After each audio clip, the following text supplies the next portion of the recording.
不孝后人不义不忠之人。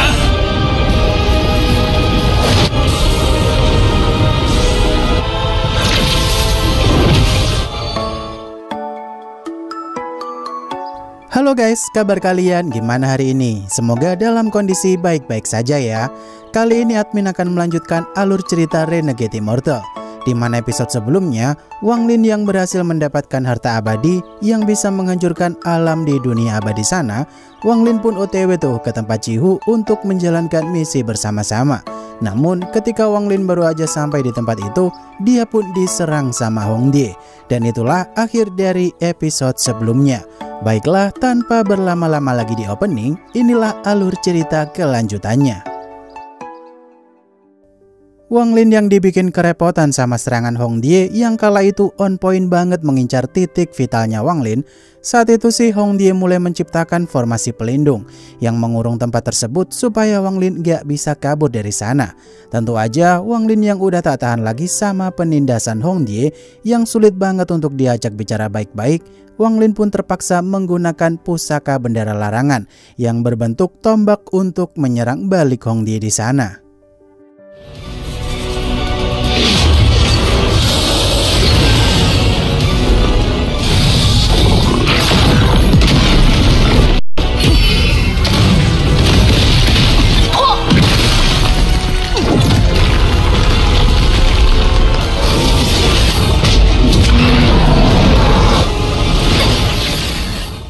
Jihu yang saat itu dibikin geleng-geleng kepala melihat pertarungan sengit Wang Lin yang bisa mengimbangi kekuatan Hong Die. Padahal Wang Lin ini masih berada di ranah formasi jiwa tahap awal, sedangkan Hong Die di tahap puncak. Di sini penyebutan ranah untuk kedepannya admin ubah jadi bahasa Indonesia saja ya, supaya enak sebutannya dan enak mudah dipahami juga. Untuk Soul Formation jadi admin ubah formasi jiwa, sedangkan Soul Transformation admin ubah jadi transformasi jiwa. Di momen itu Hong Die yang dibuat terpojok sama Wang Lin pun terpaksa menggunakan pusaka terkuatnya untuk bertahan hidup.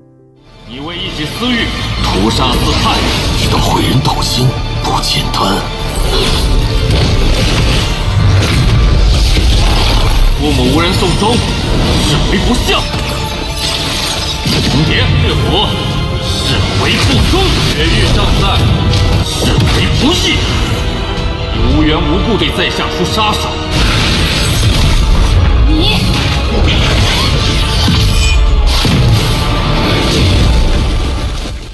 Hong Die yang memuji kehebatan Wang Lin karena dia udah memaksanya menggunakan harta kehidupan miliknya tersebut. Di momen itu sih Jihu pun berusaha menghentikan pertikaian antara mereka berdua. Karena pada kenyataannya Wang Lin bukanlah orang yang bikin gara-gara dulu, tapi Hong Die juga masih tak mau ngaku dan menerima kekalahan walau Jihu menengahi mereka. Jihu yang tak akan segan-segan ikut bantu Wang Lin melawan Hong Die karena dari tadi sih Hong Die dibilangin susahnya minta ampun. Di momen itu Jihu mulai mengeluarkan roh primordialnya, ditambah lagi Wang Lin tak segan-segan akan menghabisi Hong Die juga kalau mau lanjut baku hantam. Di sini Hong Die yang berjanji tak akan bikin ulah lagi selama misi kerjasama itu. Wang Lin pun ngasih tahu Hong Die kalau dengan kekuatan penuhnya Wang Lin saat ini dia bisa menghancurkan alam tempat mereka berpijak karena Wang Lin punya kartu as yang bisa menghancurkan alam di dunia abadi sana. Jihu yang saat itu berkata kalau kerjasama ini akan tetap dibagi rata untuk harta yang didapat nanti, walau Hong Die sendiri sih ngotot pengen jatah lebih besar dari Wang Lin. Dan ketika kesepakatan disetujui kedua belah pihak, Xin pun beralih ke tempat bagian dalam peti giok abadi yang diincar mereka bertiga. Di sana ada seorang pria bernama Zuoyi yang tinggal di peti giok abadi itu. Tak seorang diri, dia juga terlihat merawat jasad seorang perempuan dengan energi abadi dari peti giok abadi tersebut, supaya jasad si wanitanya itu tetap utuh.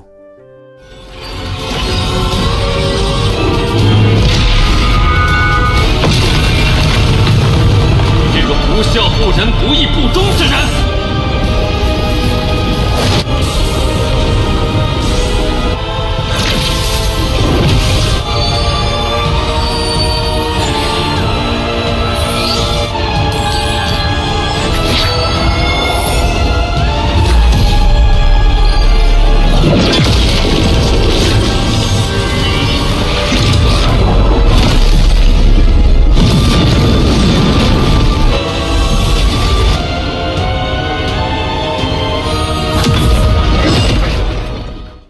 Zoe yang dulu emang dianggap gila sama orang-orang karena mengawetkan jasad perempuan tersebut dengan peti giok abadi. Tentu aja Zoe ini akan terus mencari sumber energi abadi lainnya, entah untuk menghidupkan wanita itu atau gimana masih belum dijelasin. Pokoknya asal bisa memenuhi hasrat duniawi itu, dia udah cukup bahagia asal si wanita tidak lenyap. Setelah itu, Shin pun balik lagi ke tempat Wang Lin yang saat itu lagi OTW ke lokasi peti giok abadi dengan cara menaiki Phoenix S milik Hongdae. Dimana kali ini, Hongdae cukup berjasa tuh dalam perjalanan di alam bersuhu dingin yang ekstrim itu. Hongdae yang saat itu bertanya tentang selip giok yang didapat Chihu apakah beneran asli. Chihu pun menjelaskan kalau selip giok dengan lokasi peti giok abadi tersebut diukir sendiri sama leluhur klan iblis raksasa, yang mana tempat peti giok abadi berada di suatu tempat yang saling tumpah tindih dengan dua alam yang berbeda sekaligus. Intinya sih seperti ruang kecil yang berada di antara dua alam di dunia abadi. Setahu Chihu sendiri terdapat 3 lapisan ruang, dan untuk peti giok abadi itu sendiri harusnya berada di lapisan kedua. Beberapa hari kemudian, mereka yang udah berhasil keluar dari wilayah dingin dan akan menuju wilayah kehampaan, Hongdae pun berniat untuk memulihkan kekuatan spiritualnya dulu.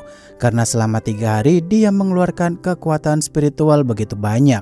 Di sini Wang Lin merasa seperti diuji sama Hongdae tuh. Apakah Wang Lin berani melanggar perjanjian kerjasama itu selagi Hongdae lemah? Namun karena Wang Lin tak mau ambil resiko untuk menyerang Hongdae, Chihu pun mengeluarkan kompas bintang sebagai kendaraan melewati wilayah kehampaan untuk menghemat kekuatan spiritual. 有着星罗盘的炼气之法，孤身记忆之中，巨魔族至宝星罗盘。可以去那里大作恢复修为。方位有此盘自带防御光幕，盘功效上差了不少，以在下的修为根本无法驱魔。可惜材料早已灭绝。赤狐保证，绝无人打扰你。 Wang Lin yang saat itu bertanya kepada Chihu kenapa dia hanya merekrut mereka bertiga doang, padahal setidaknya sih untuk menggerakkan kompas bintang ini harusnya 5 orang. Kata Chihu karena ini situasi yang cukup mendesak, maka tak ada pilihan lain daripada mereka terbang menuju tempat peti giok abadi berada, yang mana hal itu malah menguras begitu banyak tenaga. Dan karena Hongdae lagi memulihkan diri, untuk saat ini mereka harus berhati-hati dalam melewati wilayah kehampaan itu. Namun sayangnya baru aja masuk cukup dalam, tiba-tiba aja ada serangan dadakan dari makhluk penunggu wilayah kehampaan itu.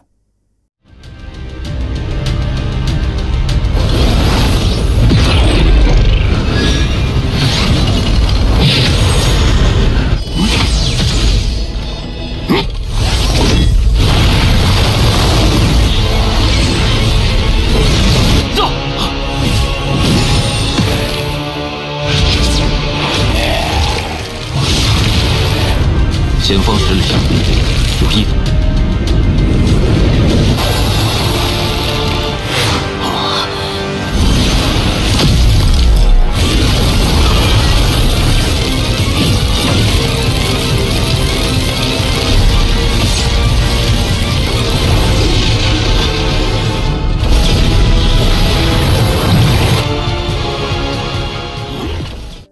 Setelah mereka berhasil kabur dari kejaran makhluk barusan, Chihu pun berterima kasih atas peringatan Wang Lin yang bilang sebelum penyerangan tadi. Namun mereka masih belum tahu tuh makhluk apakah barusan. Karena kuatnya minta ampun, mungkin bakal sulit menghadapinya kalau ketemu lagi. Di sini Wang Lin pun menjelaskan tuh kalau makhluk barusan bernama Void, di mana makhluk Void sendiri hanya makhluk penghancur paling kecil di alam kehampaan. Karena Wang Lin tahu jika rata-rata makhluk seperti itu selalu ada di tiap-tiap wilayah yang punya sistem kehampaan, sama seperti alam dewa kuno dulu. Hongdae yang saat itu tak percaya gitu aja sama penjelasan Wang Lin, karena bisa aja tuh semua hanya karangannya Wang Lin semata. Tentu aja Wang Lin tak akan bantu lagi kalau makhluk void tadi nyerang sekali lagi, karena udah dibantuin biar nggak tewas sia-sia, tapi perlakuan wanita jahanam satu ini malah sok paling bener. Di sini Wang Lin yang memperingatkan kembali Cihu untuk segera tancap gas lagi karena sebentar lagi makhluk void itu akan menyerang. Cihu saat itu sih kebingungan tuh untuk percaya sama Wang Lin atau sama ucapan Hongdie. Di momen itu karena Cihu nggak mau percaya, Wang Lin pun pergi duluan supaya dia tak dimangsa sama makhluk void tadi.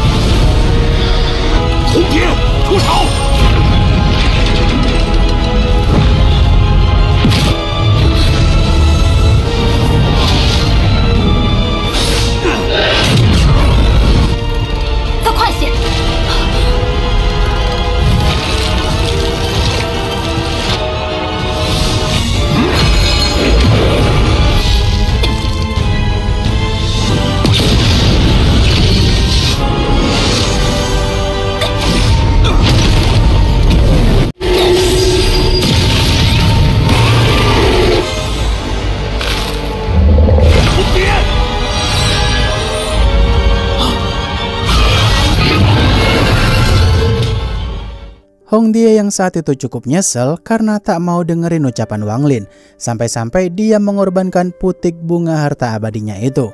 Tentu aja dia bakal merenung tuh karena putik bunga harta abadi tersebut tak bisa tumbuh lagi. Dari sini Cihu pun meminta maaf kepada Wang Lin kalau dia tak percaya ucapannya tadi. Namun pada akhirnya mereka pun melanjutkan perjalanan dengan mengandalkan persepsi milik Wang Lin sepenuhnya. 10 hari kemudian, Wang Lin pun merasakan ada harta abadi di dekat sana, di mana dia pun izin untuk pergi bentar meninggalkan kompas bintang Cihu.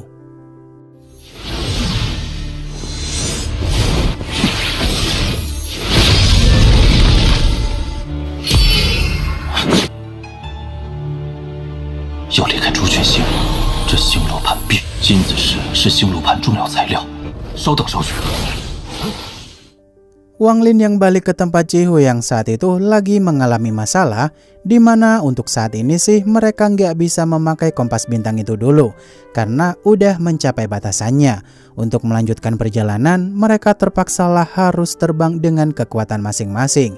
Setelah itu, Xin pun beralih ke 3 hari kemudian, di mana mereka semua akhirnya sampai juga di lapisan pertama, tempat yang tercantum di plat giok leluhur klan iblis raksasa.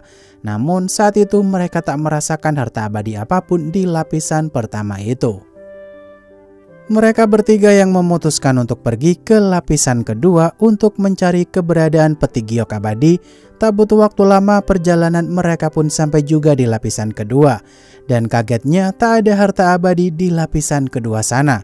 Tentu saja semua orang pun kebingungan kenapa tak ada harta di sana. Di momen itu Hongdie yang ngomel-ngomel mulu sambil menyalahkan Cihu kalau dia telah menjebaknya. Sedangkan Wang Lin langsung satset nyari keanehan di tempat itu daripada berdebat gak karuan seperti Hongdie. Hongdie yang merasa kesal karena Wang Lin seperti menasehatinya aja, hal itu pun makin membuatnya jadi jengkel. Ditambah lagi Cihu yang dari tadi meminta maaf kalau dirinya juga tak tahu kalau peti mati giok abadi telah hilang di sana. Setidaknya Cihu akan memberikan kompensasi kepada Hongdie jika udah pulang ke tempat asalnya. Di sini Wang Lin yang merasakan energi aneh di dasar danau sana. Wang Lin pun yakin kalau apa yang mereka cari ada di bagian bawah sana. Namun baru aja mereka menemukan secercah harapan, Zuo Yi tiba-tiba aja muncul menghampiri mereka bertiga.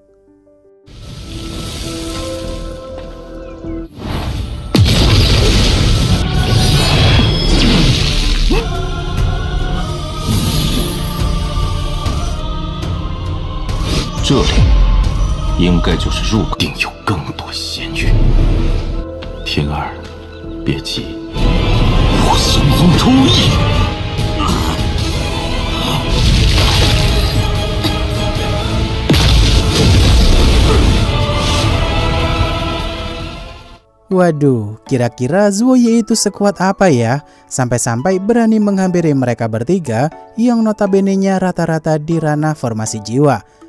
Mari kita tunggu saja ya, karena episode selanjutnya rilis minggu depan. Akhir kata, terima kasih udah nonton sampai akhir, dan sampai jumpa di video selanjutnya. Bye-bye.